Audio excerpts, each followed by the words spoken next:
So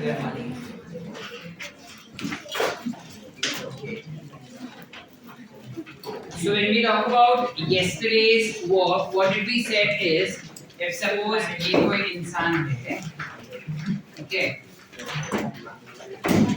what did we say बच्चों के एकदम बेटा? What did we say then?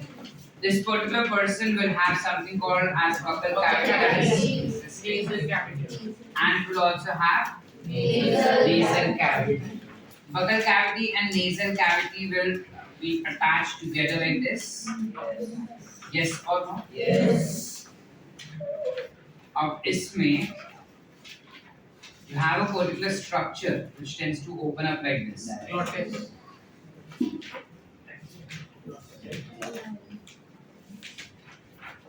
Right?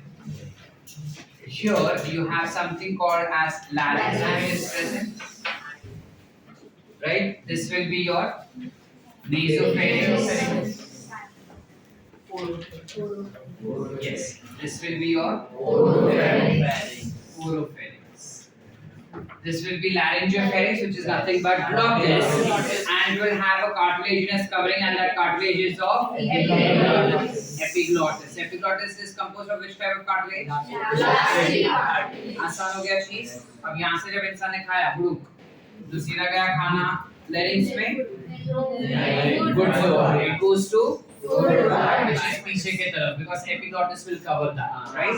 This entire structure that we are talking about, beta, nasal chamber से you have ciliated epithelial tissue which is being seen. That also enters in your trachea. Trachea maybe you will have ciliated epithelial tissue that will be present. ये structure जो हम यहाँ पे देख रहे हैं, that will be called as trachea. इसके बेटा इसे हम कह देंगे trachea. जो कुछ ऐसे रहता है. Having ciliated epithelial tissue. ठीक है. अब जब हम ट्रकिया का ही खास बात करते हैं, जो कुछ ऐसा है. It's a long tubular structure, muscular but tubular structure. ठीक है. अब imagine करो कि हम straw से नारियल पानी पी चुके हैं जिंदगी में एक बार कभी तो. हम straw से फालूदा या रसना या juices we tend to drink it. Many times in our life it happens that while we are drinking that particular juices, rasna या जो भी, तब वो जो straw है वो चिपक जाता है. Yes or no? वो straw जो है वो चिपक जाता है और उसको जब तुम फूंक मारो तो वापस वो खुल भी जाता है. उल्टा फूंक मारो. Yes or no? Yes. Likewise, when you talk about your trachea, इसका inner layer is lined with lecithin. So when we are talking about trachea, firstly, it is also known as windpipe. Yes or no? Yes. It will be also called as Windpipe. इसके अलावा trachea जो होता है, it is elongated, tubular structure which tends to contain ciliated epithelial tissue. Yes or no? Yes. Its inner wall is lined by lecithin. उसमें lecithin होता है. ठीक है. अब जब हम नॉर्मल ब्रीदिंग करते हैं, isn't it pretty obvious कि जब काफी बारी ऐसा होता है ना कि हम ब्रीथ कर रहे हैं, then suddenly you think and then you start breathing normal. ये होता है हम सब के साथ. Likewise, अगर सपोज हम बहुत ज्यादा कहीं पे भाग के हम जोर से सांस लेते हैं, मीनिंग वी आर हम खींच रहे हैं सांस को अंदर से बाहर जाने के लिए और बाहर से अंदर लाने के लिए. Yes or no? Like we do this or not? Yes. Now while we are doing this, we are pulling our air with forceful and pushing that air also very forceful. Isn't it obvious कि हमारा जो trachea है वो भी सिकुड़ जाएगा because muscle से बना है. और नॉर्मल जो तुम्हारा स्ट्रॉ होता है उसको तो हमने यू करके खोल देंगे या फूंक मार के खोल देंगे. गले में ऐसा नहीं कर सकते ना.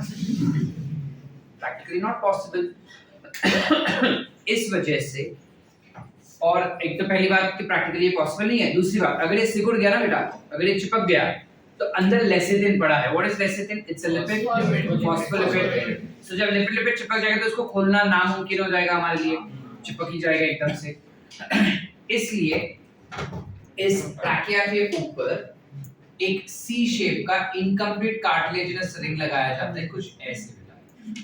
समझ पा रहे हैं हम?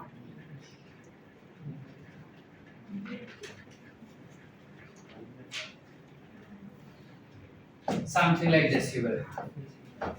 We have C-shaped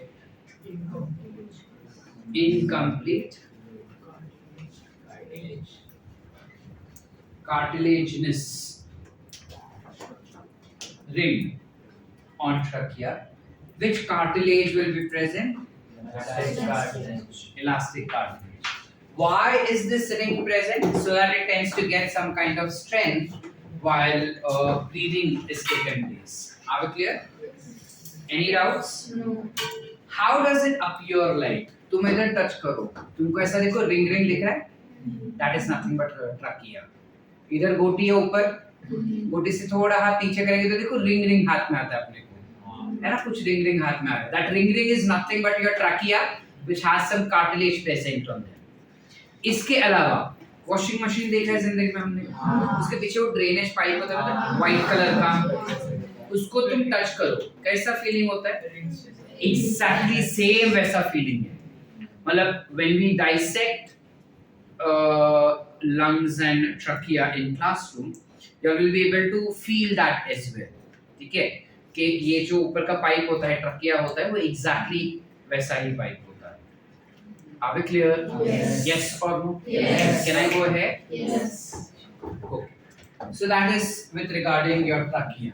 Any doubts up till here? No. Can I go ahead? Yes. Trachea कहाँ तक रहेगा sir? How long does it extend?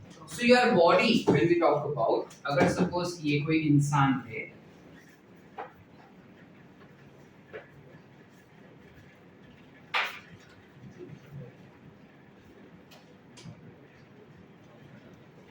इस इंसान के बॉडी को हम अपर बॉडी को हम तीन पार्ट में डिवाइड कर सकते हैं. There are three chambers or three cavities which are present. ठीक है, the upper cavity that we have, it can be divided with the middle cavity with the help of something called diaphragm. Diaphragm is the word, not diaphragm. ठीक है, it has been bifurcated by diaphragm. The upper chamber that we see or upper cavity that we see becomes thoracic cavity. Correct. Thoracic cavity. And the lowermost that we see becomes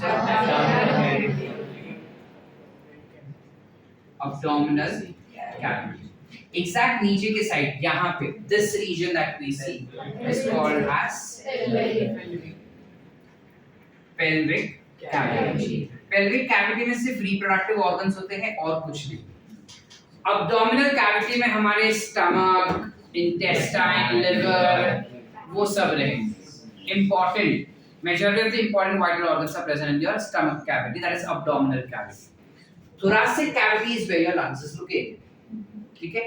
अब mouth से या knows वाले reason से you have your respiratory system that starts. Nose से extend होगा and you will have something called as Adam's apple over here, and you will have trachea which will start from there. Trachea वहां से start करके up till mid thoracic cavity. Thoracic cavity के centre तक देखो यहाँ पे अपना thoracic cavity खत्म हो जाता है, यहाँ पे नहीं होता. ये स्टमक ऑलरेडी तुम स्टमक को भी क्रॉस कर चुके हो. दिस हम बोलते हैं पेट में दुख रहा है, हाँ तो बेटा तुम स्टमक को भी क्रॉस कर चुके हो. Stomach is here. सर इधर तो हार्ट होना चाहिए ना, हार्ट इज हियर. सर तो ये पूरा स्टमक नहीं था क्या? नहीं, this entirely is not stomach, this is your intestine. भंडार में ये पूरा तुम्हारा इंटेस्टाइन हो बेटा. स्टमक इधर सिकुड़ा हुआ था कहीं साइड में. हमारे हार्ट को एकदम लग के स्टमक होता है. सो अगर हार्ट हम बोलते हैं कि इधर है हमारा, तो स्टमक के संदर्भ में होती है. हाँ तो हम जब खाते तो इधर खाते हैं, फिर तो इधर आता है हमको सर. जब हम डाइजेशन पढ़ेंगे तब बताता हूँ कैसे क्या होता है. यहाँ तक क्लियर है? हमारे हार्ट के आसपास meaning at this specific region you will have your lungs which will be located. आगे क्लियर? तो लंग्स कितने होंगे सर? इतने बड़े तो होने चाहिए। लंग्स अगर इतने बड़े हो गए तुम्हारा पूरा अपर बॉडी हो गया बेटा। इतने बड़े लंग्स नहीं होते। Lungs are this. इतना सही खाली हमको जब टीवी पे दिखाते थे कि फेफड़े खराब हो जाते इतना बड़ा बड़ा, तो इतना बड़ा बड़ा दिखाते सर। तुम खुद इमेजिन करो कि अगर सारा जगह तुम्हारे लंग्स ले लेंगे तो बाकी चीजों की जगह कहाँ बचेगा? So lungs बहुत बड़े नहीं होते। They are present over here of course in your thoracic cavity. It covers your entire thoracic cavity. कैसे क्या? चलो देखते हैं। So mid thoracic region यानी यहाँ तक आने के बाद हमारे जो ट्रकिया होता है वो बाइफरकेट हो जाता है। Trachea tends to get bifurcated like this. You see that? Yes. This is called as bronchus. Singular bronchus, plural bronchi. ये पहला bifurcation है ना, इसलिए हम इसे कहेंगे primary bronchi. This primary bronchi can further be divided somewhat like this into something called as secondary bronchi, which can further be bifurcated somewhat like this to give us something called as tertiary bronchi. This becomes tertiary bronchi. ठीक है बेटा? This tertiary bronchi that we are seeing up right now can further be bifurcated into something called as initial bronchiole. क्या बोलेंगे बेटा? Initial bronchiole. This initial bronchiole can further be bifurcated like this, which will further be bifurcated like this, which can further be bifurcated like this. ठीक है, इतना bifurcate होता है क्या? हाँ बेटा, बहुत ज़्यादा ब्रांच होता है। जितना ज़्यादा वो ब्रांचेस कर पाएगा ना, उतना ब्रांचेस वो करते जाएगा। ठीक है? एंड फाइनली एक आता है जिसे हम कहते हैं टर्मिनल ब्रोंकियोल। क्या बोलेंगे?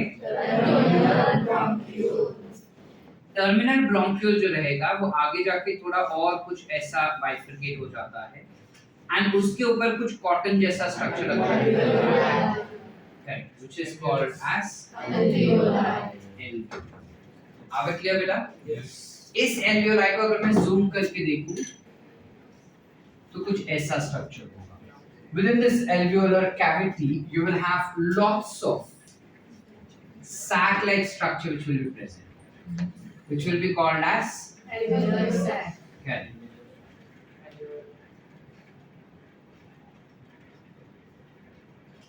We call it to be as alveolar sac.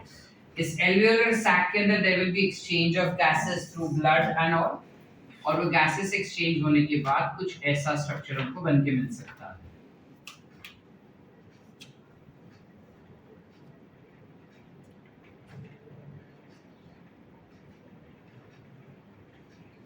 You see that? And this tends to come outside. So this what you see is called as alveolar duct. क्या बोलेंगे? Alveolar duct. And this is your Alveolar sac. alveolar sac. Together we classify it as alveolar. There are lakhs and millions of alveoli that we see in one single lungs. So दोनों lungs मिला के बहुत सारे alveoli होते हैं। यहाँ तक clear है? Any doubts up till here? पक्की बात? तो हम क्या बोले? अगर हम शुरू करें स्टार्टिंग से, what did we said? कि हवा जो है वो सबसे पहले नॉस्ट्रिल में गया। नॉस्ट्रिल के नाम से भी called as external nares, which will ultimately हवा जो है वो जाएगा into nasal cavity, वहां से आ जाएगा nasopharynx, nasopharynx से जाएगा laryngopharynx, laryngopharynx में से it will go to larynx, and from there it will go to trachea, trachea से it will go to bronchi, which is primary bronchi, secondary bronchi, tertiary bronchi, बराबर? tertiary bronchi से it will go to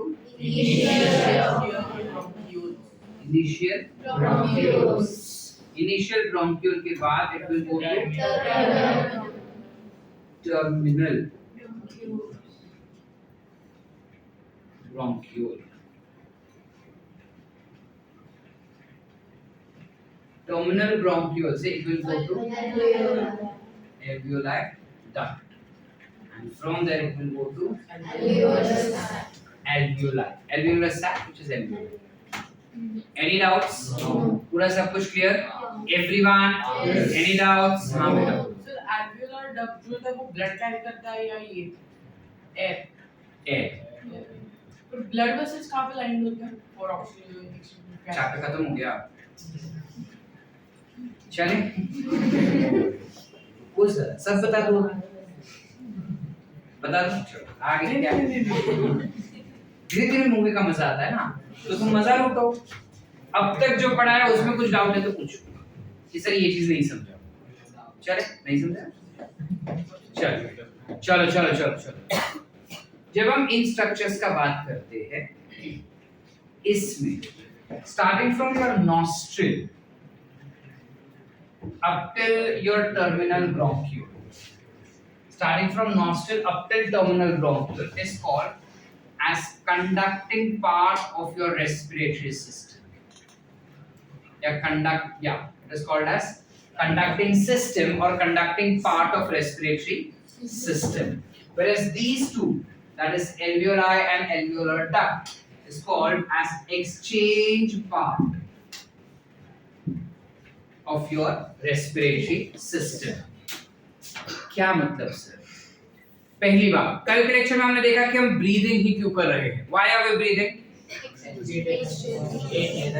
क्या? इसके लिए ATP oxygen चाहिए ना हमको बेटा. ऑक्सीजन के लिए हम ब्रीदिंग कर रहे हैं, यानी हवा हम इनहेल करना चाहते हैं. तो वो हवा इनहेलर क्यों करना चाहते हैं? बिकॉज़ हम चाहते हैं कि ऑक्सीजन जो है वो ब्लड में जाए और ब्लड से हम कार्बन डाइऑक्साइड ले सके. Yes sir, that is our main aim. तो ऑक्सीजन को नॉस्ट्रिल से टर्मिनल ब्रोंकियल तक तो कैरी ही कर रहे हैं. Are we exchanging it? The exchange part actually starts in the alveoli. Yes or no? Yes. That's why that becomes your exchange part. बाकी का part is called conducting part. Conducting part म्हणजे ऐसा कोई चीज जो लेके जा रहा है चीज. It is just carrying the oxygen from one end to another end. It is not involved in actual exchange of gases. Are we clear? Yes. In that also there are lots of things that takes place, which is purification of air, where dust particles are trapped. Then you have your microorganisms which are trapped. या फिर कोई fungal spores क्या रहेगा तो उसे trap करना. ठीक है. अब वो trap भी कैसे होता है बेटा? जैसे मैंने किया तो obviously मेरे आसपास बहुत सारे बैक्टीरिया हो सकता है. फंगस के छोटे-छोटे सीड्स हो सकते हैं, जिसे हम स्पोर्स कहते हैं, वो हो सकता है. तो जब मैंने किया तो lot of things went inside. These lot of things that went inside, जैसे ही मेरा नोज के एपिथेलियल सेल्स उसको सेंस करते हैं ना कि ये कचरा आया है, वो फटाफट म्यूकस सीक्रेट करना शुरू करता है. म्यूकस एवरीवन शेमूड उसको म्यूकस कहते हैं. फटाफट म्यूकस सीक्रेट करना शुरू करेगा. जैसे म्यूकस सीक्रेट होता है, ये सारे डस्ट पार्टिकल, सारे बैक्टीरिया वगैरह, ये म्यूकस ऐसा उसको जकड़ लेता है कि आगे नहीं जाने का, खाली हवा जाएगा, बस तू नहीं जाएगा. उसके बाद अगर सपोज अंदर जाते जाते ट्रकिया के अंदर भी चला गया, तो हमें तो पता है कि जो ट्रकिया होता है उसके पास they have ciliated epithelial tissue ना बेटा. तो ciliated epithelial tissue के द्वारा ये जो म्यूकस होता है उसको ऊपर की तरफ भेजा जाता है. ऊपर की तरफ भेज देंगे, फिर मूव अपवर्ड्स. कौन? म्यूकस. हवा नहीं. Mucus will go up towards larynx. larynx से यहाँ पर आ जाते हैं गले में. इसको गंदे बूढ़े लोग करते हैं ना वाला. that is this basically. तो ये इधर लाया. इधर लाने के बाद कुछ जो ऐसा sophisticated लोग होते हैं जो ऐसा गंदा चीज नहीं करना चाहते, they make it enter into the esophagus. उनको पता है कि स्टमक में सब चीज डाइजेस्ट हो जाएगा and bacteria will be killed in stomach because of high acidity.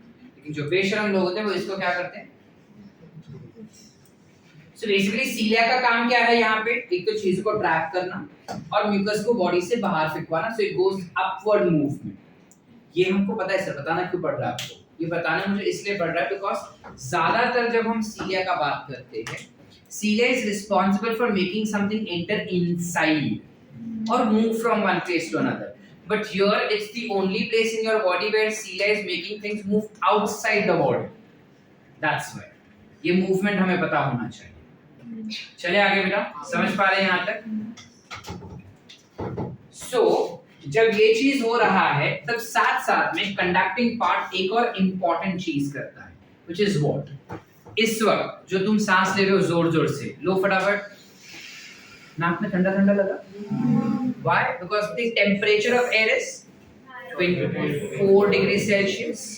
Yes or no? Yes. What is the temperature of your body? 37. जब तुम ये किए, खाली नाक में ठंडा लगा या छाती में भी? सिर्फ नाक में ठंडा लगता है, छाती में बोलो मत बिकॉज़ सर पूछा. We don't. चेस्ट में हमको ठंडा ठंडा फील नहीं होता. वो कब होता है? जब आप ठंडा पानी पी रहे हो, वो बात अलग है. जब इधर भी ठंडा ठंडा लगता है. But that's a different scenario. हम उसका बात नहीं कर रहे. अब जब हम सुनना मस्ती बात में थे. Why does this happen? क्यों हमको इधर चेस्ट में भी ठंडा नहीं लगता जब हवा तुम ठंडा ले रहे है ना? गर्मी में जाओ, जब बाहर हीट रहता है गंदा एकदम मे वाला, ठीक है? नको सर आताच गेली गर्मी. जब तुम इनहेल करते हो वो हवा भी, when you inhale that air, पूरा गरम गरम हो जाता है, ड्राई एकदम. बट अंदर जाने के बाद छाती में गरम गरम नहीं लगता आपने. छाती में तो नॉर्मल लगता है, हवा तो उधर ही जा रही है. क्यों ऐसा? That is because your conducting part that we have of respiratory system is responsible for thermoregulation of inhaled air. ठीक है, it is responsible for thermoregulation of inhaled air, meaning it basically adjusts the temperature of air according to your body temperature. अगर हम ठंडा हवा अंदर लिए तो mucus ज्यादा सिक्रेट होगा और म्यूकस उस हवा को ट्रैप करके उसको गरम गरम गरम गरम बना बना के नीचे फेंक रहा है. समझे कि नहीं समझे? एवरीवन? Yes. पक्की बात? That is how the temperature is regulated. So और अगर गरम हवा लिया तो, अगर गरम हवा लिया तो भी म्यूकस सिक्रेट होता है बेटा, because that mucus has water also, which tends to make your air a little bit more cooler. So ठंडा तो कर ही रहा है, साथ में डस्ट पार्टिकल्स को भी जकड़ रहा है वो. क्लियर है? Yes or no? Yes. पक्की बात? Any doubts? So conducting part किधर से किधर तक है हमने बोला? Correct. बाकी पार्ट क्या हो गया? Easy? Can I go ahead? Next. Further जाओ यार. ठीक है? अब okay. This air that has entered inside will ultimately enter in where? In alveoli, in your lungs basically. So how exactly is your lungs organized? Let's try to understand that. Okay. Before that, there is one thing which we have missed in previous lecture, which is when you talk about respiration.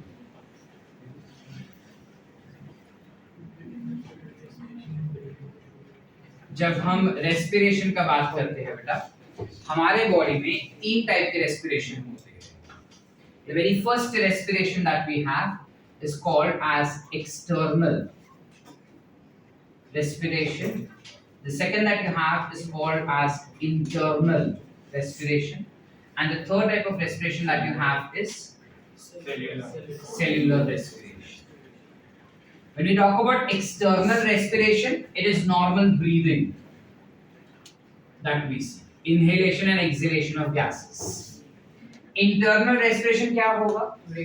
Oxygen को blood में देना और blood से CO2 को लेना.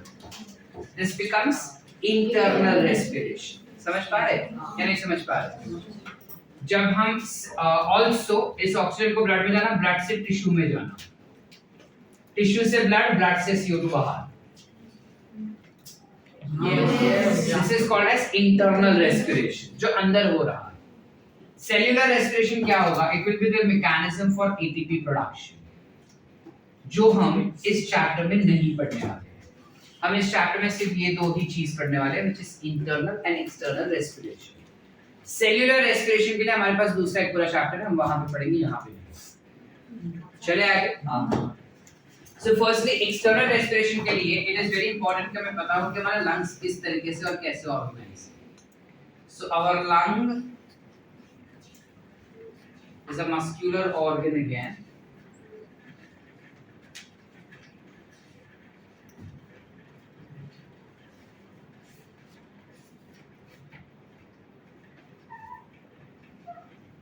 कुछ ऐसा होता है हमारा, ठीक है। This becomes your right lung, this becomes your left lung.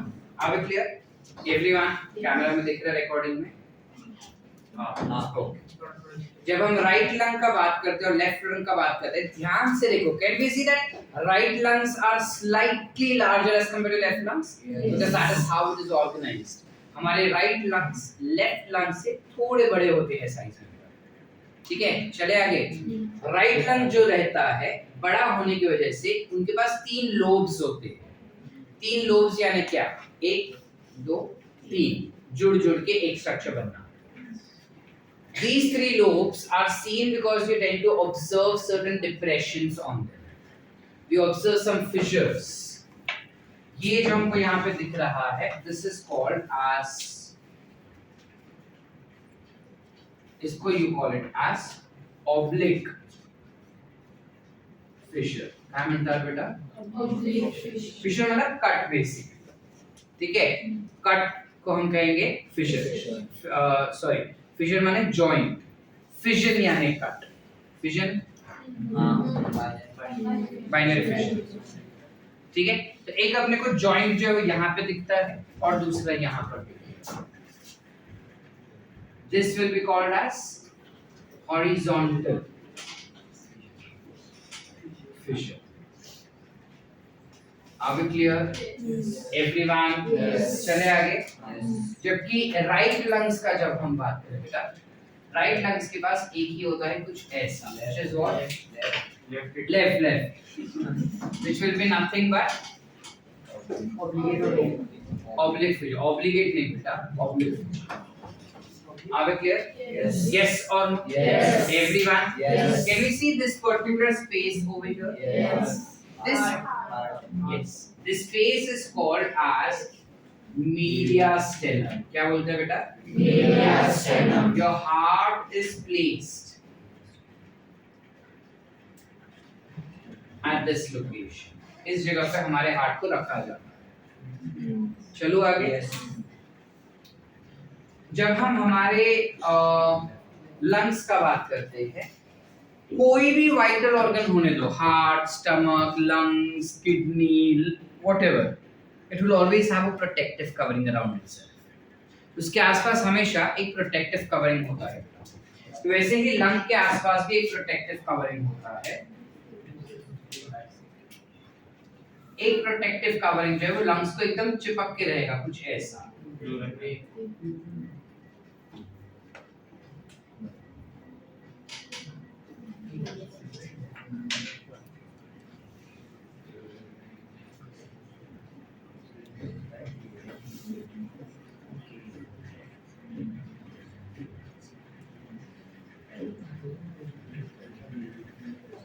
Lungs को एकदम ही चिपक के रहेगा, एक कुछ इस प्रकार। और ये जो लंग्स को चिपक के अपने को दिख रहा है, this is called as visceral pleura. काय म्हणतात बेटा? Visceral pleura. काय म्हणतात आपण? Visceral pleura. विसरल बिकॉज़ वो ऑर्गन को चिपका हुआ है, इसके विसरल। अगर ऑर्गन से दूर होता है तो उसे हम कहते हैं पैराइटल। क्या कहते हैं? पैराइटल। क्या कहते हैं? पैराइटल। तो एक और होगा हमारे पास जो ऑर्गन से थोड़ा दूर होगा, कुछ इस प्रकार, है ना। इसे हम क्या कह देंगे? पैराइटल। पैराइटल।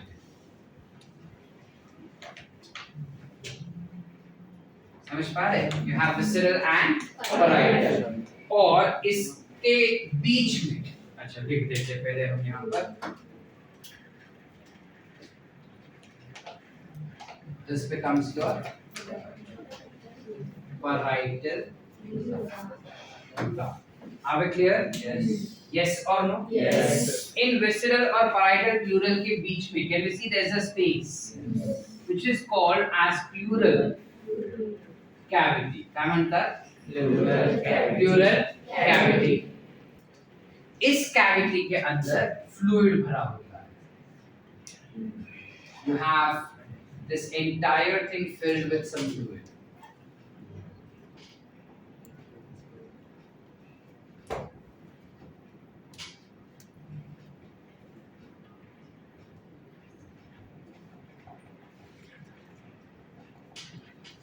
ठीक है, ये पूरा चीज कुछ इस प्रकार फ्लूइड से भरा होगा। इस फ्लूइड को हम क्या कहेंगे? Pleural fluid, which will be responsible for shock absorption. हाँ बोलो। समझा? शॉक एब्जॉर्प्शन मतलब क्या? मतलब अगर मैंने सोहन की छाती पे से मारा तो उससे कुछ नहीं होगा। क्यों नहीं होगा? Because lungs have a cavity which tends to protect. ठीक है, चाकू से मारो तो बात अलग है, मैं इससे मुक्का मारने का बात कर रहा हूँ। क्लियर है? Any doubts? इसी के नीचे, लंग्स के नीचे ही एक सपोर्टिंग स्ट्रक्चर भी होता है। Yes, you have a dome shaped structure like this. Yes, dome shaped muscular structure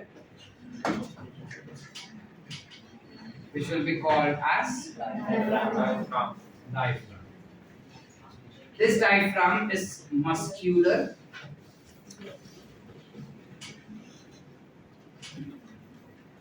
ठीक है, and कौन सा मसल रहेगा इसके पास? Smooth muscle.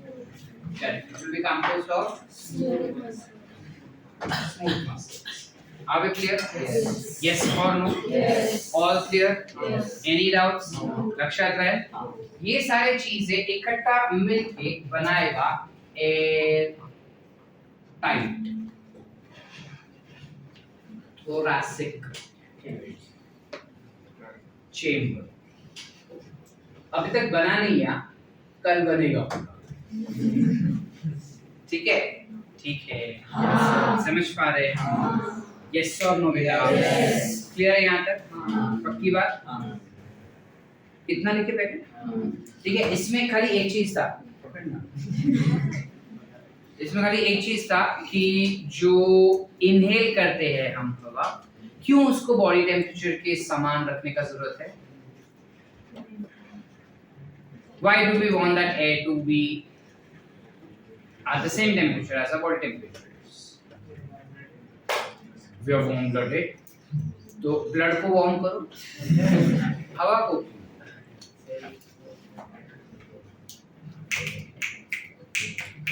That's because when you are inhaling that air, ठीक है, वो हवा जब तुम्हारे इंटरनल ऑर्गन्स पे जाता है, अगर इंटरनल ऑर्गन्स के पास ठंडा हवा पहुंचा तो इंटरनल ऑर्गन्स के अंदर पानी डेवलपमेंट शुरू हो जाता है।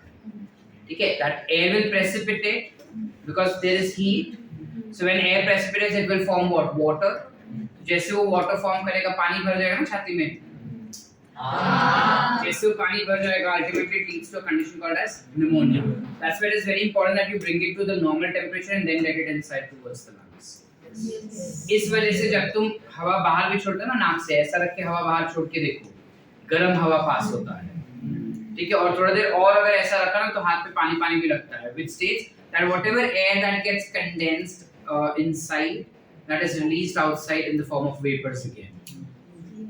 Are we clear? Yes. Everyone? Yes. Any doubts? Yes. नक्की? पक्का? एक और चीज, one more. जब हम इन cartilaginous rings का बात कर रहे हैं, what are these cartilaginous rings composed of? Elastic cartilage, है ना?